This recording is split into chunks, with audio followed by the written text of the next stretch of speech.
In November 2017, I had the distinct honor of staffing then Senator Harris, my former boss, and our now second gentleman on a trip to Israel. It was her third trip to Israel, his first, and one moment in particular stands out for me. As we approached the Kotel for the first time, then Senator Harris reached down in her pocket to place a kippah on Doug's head.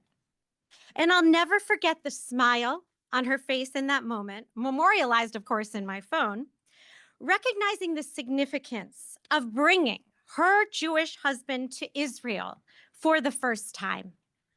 I've seen that same smile on the vice president's face as she has watched our now second gentleman evolve in his role as the first Jewish spouse in the White House, placing the mezuzah on the door of the Naval Observatory, hosting the first White House virtual Seder and Seders in person in the years since, and fully integrating the Jewish community into the Biden-Harris White House. There have also been moments she may not have seen, but I have, as he's been greeted by Jewish Hill staffers who line up for almost an hour to take a selfie with him. The second gentleman has become a Jewish rock star, whether it's at his summer camp, at restaurants, kosher restaurants around the world that he visits, his synagogue, wherever he stops, given his incredibly powerful message of living proudly and openly as a Jew, a message that has taken on additional resonance amid the rise of anti-Semitism. In 2022, the second gentleman convened the first of what became 6 months of roundtables, receiving input from Jewish leaders that would inform the first ever White House strategy to counter anti-Semitism, which was rolled out in May of 2023. Just days before, JDCA was so grateful to hear directly from the vice president about her deep and abiding commitment to combating anti-Semitism. And we are so grateful for their leadership. In the horrific days after October 7th, it was the second gentleman who welcomed Jewish leaders to the White House along with President Biden and assured us that the Biden-Harris White House not only has Israel's back, but also stands with Jewish Americans, and we stand with them. And in the 231 days since, they have done so, and we are so grateful. Today is a historic day for many reasons, not least of which is the pride, joy, and elation that we will all feel when Kamala Harris takes the stage in a few hours. But you should also know that today marks 10 years since Kamala Harris and Douglas Emhoff shattered a glass at their wedding.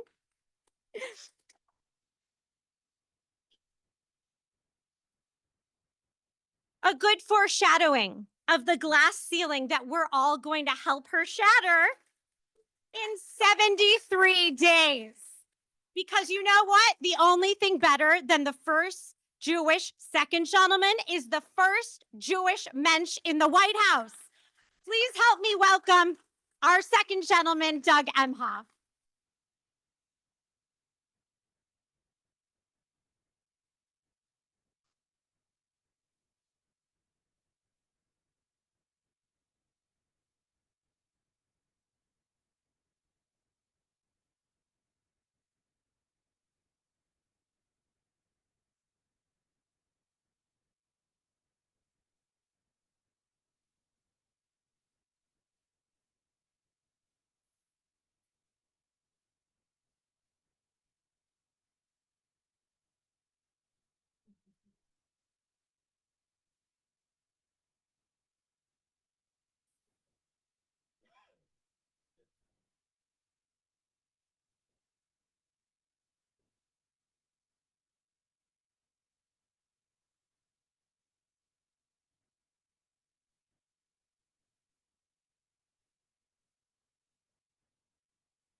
Wow. think I know most of you, so I can go around and say hi to literally every single one of you. So, Haley, where are you? Thank you so much. Haley, thank you so much for being in Israel with me. That trip really has helped inform the work that I've done, and your leadership, just for our community, but also for all communities. And you always do it with smile and with spirit and enthusiasm and dedication. So we were just backstage saying, yes, this is all great, but we haven't won anything yet, right? So we need to keep working. We've got 70 some odd days to make your former boss the president of the United States. Um, just thinking about today's my 10th wedding anniversary. And I'm just this morning thinking back to where I was 10 years ago right now. I was on a golf course getting ready with one of my best friends who's actually here to celebrate her speech tonight. And I needed to calm down a little bit because I was about to get married. And so let's go play golf. And we were just laughing and joking and just bonding. And then after the round, though, we went back to where we're getting married. And he said, "Are you ready for this? Are you ready for this? You're about to marry Kamala Harris." And mind you, she was in her first term as Attorney General. Think about that. 10 years ago this morning, when I was getting off that golf course to go marry this woman that I had fell so deeply in love with, was in her first term as Attorney General. And now on our 10th wedding anniversary, which was the day of our wedding, she's about to accept the nomination to become the next president of the United States.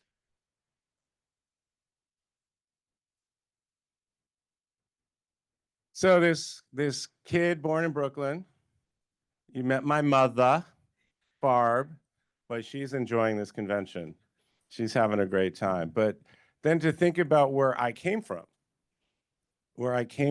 And during this whole journey, I was able to literally go back to where I came from in what is now Poland.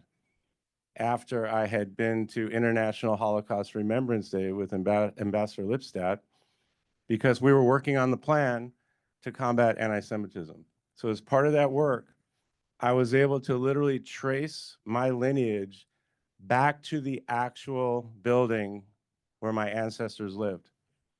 Think about that. But those ancestors were lucky. They left that area in about 1900, but a lot of the family did not leave. So it was a little bittersweet because in that community, like so many communities in Europe, there just weren't any Jews because they also showed me the temple. And I said, "Great, let me go inside." They said, "You don't understand. It's not a temple anymore. This was the temple." So that's a lot of our background. And to now stand before you as the second gentleman, the first Jewish person to ever be a White House principal, to maybe becoming the first gentleman, coming from where I came from, is humbling. It's very humbling to now be able to talk about these issues openly and publicly. And as Haley said, to live openly and proudly and without fear as a Jewish person.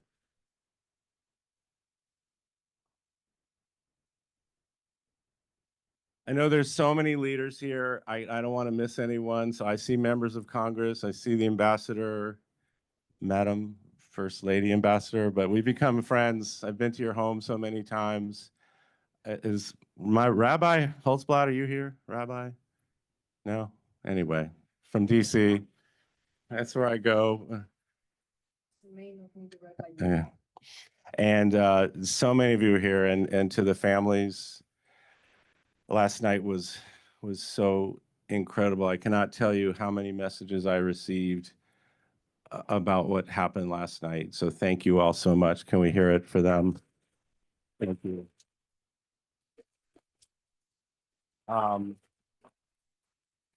So we're here to talk about combating anti-Semitism. The panel is going to be incredible. I know them all. Sharon actually lives on the street next to me in LA. So we've done these events at her home. I've spoken with all the panelists, and this is going to be great. It also reminds me of that what Haley talked about, that first meeting. And this was a meeting that Kamala pushed me to have because I was so incensed by what was happening in our country and around the world going into 2022 as we're moving into 2023. And what really put me over the edge is when I went home to Los Angeles and I saw the banner over the 405 freeway, which is my freeway near my own home. Now, mind you, we had already found some of those little leaflets with the pebbles in it and those little baggies, those horrific anti-Semitic little leaflets. That was already happening in my own neighborhood. But when I saw that sign, my freeway, my town, that said Kanye was right, just sent me over the edge, to be honest. I knew I had to do something about it. So Kamala said, do something about it. Go do something about it. You're second gentleman. And I'd already been working on anti-Semitism. I'd already been speaking out about it. We've already, as mentioned, we're living openly as a Jewish interfaith couple at the residence, which said, get to work. And so we did. We convened, I think it was 14 leaders of the community. Some of you are here. And it was a broad spectrum, left to right, Reform to Orthodox. And there was a lot of buzzing in the room, a lot of discussion. And I think I said something like, everyone, shh, let's come together. We are all hated equally. Doesn't matter. I'm just as Jewish as you are, Rabbi. I know I am. And it doesn't matter what our political beliefs are. It doesn't matter how observant we are. We're all Jews, and we're all in this together. So let's come together and fight anti-Semitism. And we did. In those 6 months, with a lot of hard work, a lot of people, a lot of outreach from so many of you, we put together the first ever national strategy to combat anti-Semitism ever. And I also want to say thank you, President Joe Biden. Because we wouldn't have it but for him and also Kamala. We would not have it. They both wanted this. They both kept pushing to have this happen. So we had our plan, May of 2023. Fast forward to October 7th, that horrific, horrible day, which we are all still living with. Hostages must come home, must come to an end. But then after that day, we knew we had to do more. We knew we had to do more. And with the president and the vice presidents pushing, we got into action. So many of you here, members of Congress, we knew we had to beef up the plan. We knew we had to address what was a massive problem turned into a crisis. What was a massive problem of anti-Semitism before October 7th turned into a crisis of anti-Semitism after. And so we just got to work. And I will never forget, I think it was October 10th or 11th, when we were all still just processing the rage, the anger, the grief, the amazement of how horrific this was. And then, of course, we knew as the evidence kept coming out how truly horrific it was. The murders, the rapes, the violence, the degradation, lack of humanity. It was all that evidence came out. It happened, it's real, cannot be denied. And I had to go out there and speak to those same Jewish groups because we had put together a meeting to check in that was scheduled for October 11th, I believe. Just to check in on the plan. The plan started in May, and this was just to say, how are we doing? And there was some discussion about whether to have the meeting or not. We decided to have that meeting. Why did we have that meeting? Because Kamala Harris and Joe Biden said we need to keep we need to do this. And you, Mr. Second Gentleman, you need to get out there and talk about it. People are going to need to hear from you. I did not want to do that. I didn't think I was emotionally ready to do that on October 11th. But she said to me, you have to do this. If not you, who? You've got to speak for the millions of people who are not here at this table. You have this microphone, and I don't care how you're feeling. You have to do this. Well, she does care how I'm feeling, but get out there and do it. And then right before I went out, President Biden walked in, the little green room, and he just came right up to me, put his hand on my forearm, just like this, and looked me in the eyes, and he said, "Are you okay, kid?"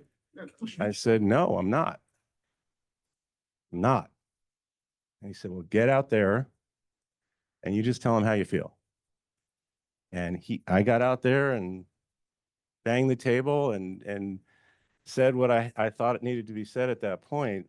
And so did President Biden right after. I think it was just a remarkable moment, speech, a testament to both Kamala Harris and Joe Biden. So here's to them.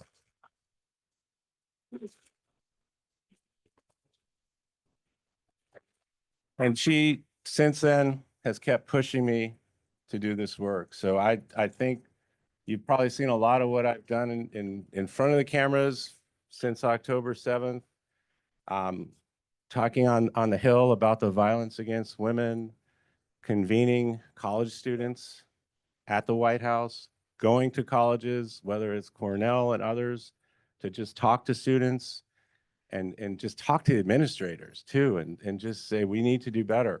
We must do better. What was happening in a lot of ways was not acceptable. And even now, I'm still second gentleman. I'm still part of the Biden-Harris administration, even though we are working hard to elect Kamala as the next president. Even now, we're working on getting ready for school coming back. I was having meetings just as of a week or two ago, and we are still working to make sure that when the students come back, they're going to be safe. They're going to be able to go to class. They're not going to be harassed. They're not going to be harassed inside the classroom. And that, yes, if there's protests, that protests are fine. But when they cross the line into violence, into preventing kids who just want to go to school, who have nothing to do with the policies in Israel. These are just kids who want to go to class. They need to be able to go to class. They need to be safe. We're going to make sure that happens. And I can tell you, when Kamala Harris is president and I'm first gentleman, we're going to make sure of that.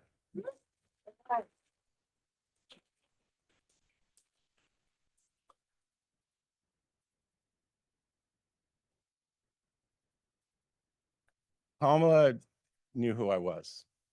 I just want to be clear. It's not like when I met her, it's like, oh, what's a Jew? Who are you? I think Haley talked about her long history of going to Israel. And I think she said publicly about collecting money for trees when she was a kid. So this is something where she knew who I was. I didn't have to explain it to her. And that's why we have it's actually mezuzot. There's two of them at the residence. And why and we practice my faith, and she encourages it. So again, this is who she is. This is Kamala Harris. And again, I cannot just vouch for her enough about her love of me and everything I am. Let's put it that way. And she's doing the work. She's ready to lead. I think the convention has been great. A lot of the videos reminding people of all of the work that she's done over the years on so many issues. But she's ready to lead day one because she's been leading. She has been in the Oval Office with the president on all of these major issues. She's been in the Situation Room on all of these major issues, just with what's happening now. She's still working on these issues while she is preparing for her big moment tonight. That's what leaders do. They were just on the phone with Bibi, I think, yesterday. So she can, and what she'll say all the time is, I can multitask. This is what true leadership is. That's how she is. I just went to Paris, not on vacation. I was able to lead the delegation for the Olympics. So got to cheer on Team USA. Seeing Steve Kerr out there was pretty cool.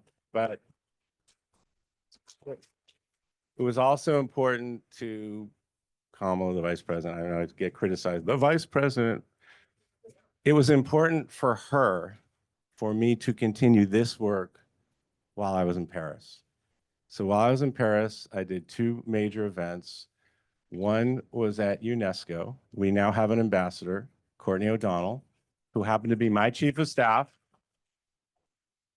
And one of UNESCO's roles is to talk about the Holocaust and to teach what happened. Because we all know, and one of the cores of our strategy is education. There's not many of us. There's not many of us around the world. And so we need to explain at times who we are as Jewish people. We need to explain our history, and we certainly need to explain that the Holocaust was real, and we need that education. We also need to confront what's happening online. And so that's the work that they're doing. So we had an amazing roundtable of leaders at UNESCO, and Courtney was very instrumental in helping us get the plan together. So the fact that she was my chief, has this background, is now our ambassador there, is a very, very good thing, because it's a good thing for us to be at that table. Two, I gave a speech at the scene of a place of horrific violence, Jew hatred, that resulted in cold-blooded murder of Jews who were just enjoying a meal at a restaurant in Paris, Rue de Rossier. So, what? No Goldenberg. No Goldenberg. Yes, yes. So it was important to be there to talk about the work that we've done in the Biden-Harris administration, that will continue in the Harris-Walz administration, on fighting anti-Semitism.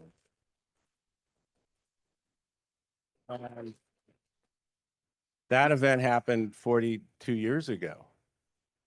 They're still talking about it. There still hasn't been closure on that matter. And it's still important to go out there and do that. So again, this was something that Kamala pushed me to do. Don't, you know, it's great for you to go there to represent us, but just make sure that you continue to use this microphone every chance you get to talk about this issue. And that's what I've been doing. So I will continue to do it.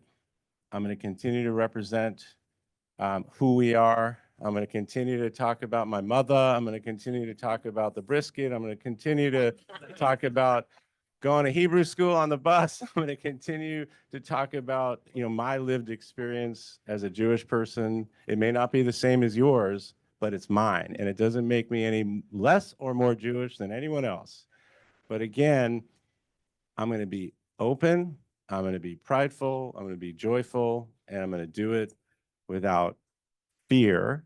And I'm going to do it. I'm going to do it with the support of somebody I married 10 years ago today. I'm going to do it with the support of somebody who loves me and everything about me, including the fact that I'm Jewish.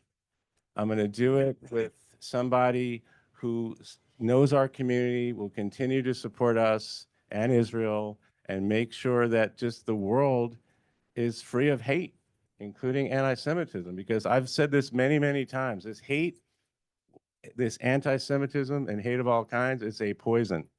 It is a poison coursing through the veins of our democracy, and it's trying to destroy it. And we can't be distracted. We can't be distracted by the politics, and we can't be distracted by comments made by certain individuals, because those comments, while reprehensible, they're designed to distract us, take us off our game. Look over here while we're doing Project 2025. Look over here while we have Supreme Court justices who put decisions in there like Dobbs. So that's what's really happening. We need to preserve and protect our rights, preserve and protect our freedoms, and we need to do it with joy, inclusion, and a sense of purpose. And that's why I'm so excited to support Kamala and Tim. Thank you so much.